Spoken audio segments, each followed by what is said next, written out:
Magandang araw mga kapatid. Update muna tayo mula dito sa Malacanang. Wala pang pinatutupad na mass repatriation sa gitnang silangan.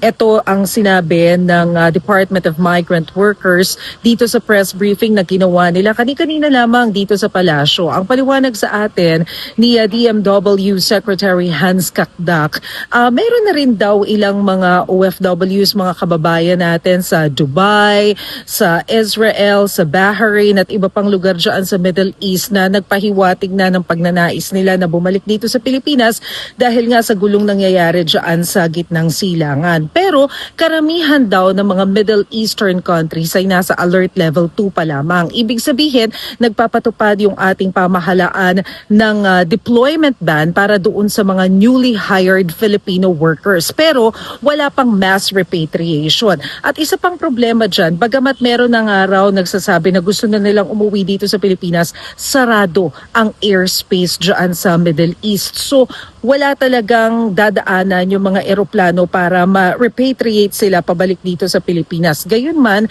sinabi ng DMW na pinaghahandaan na nila ang senaryo na yan. Ngayon pa lang, nakikipag-coordinate na daw sila sa iba't ibang mga government agencies at doon sa mga private companies nang sa gayon may ma-ready na mga land, sea at saka yung air transportation.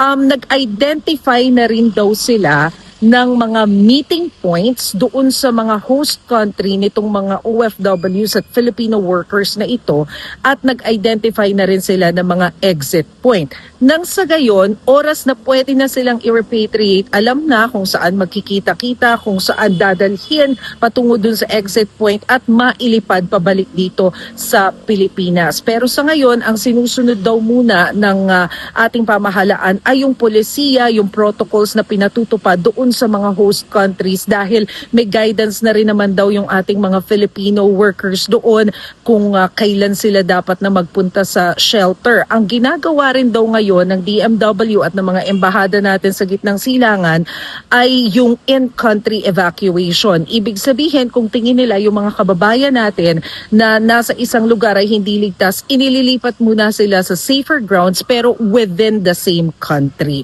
So yan muna ang pinakahuling balita mula dito sa Malacanang. Ako po si Maricel Harili. Magandang araw.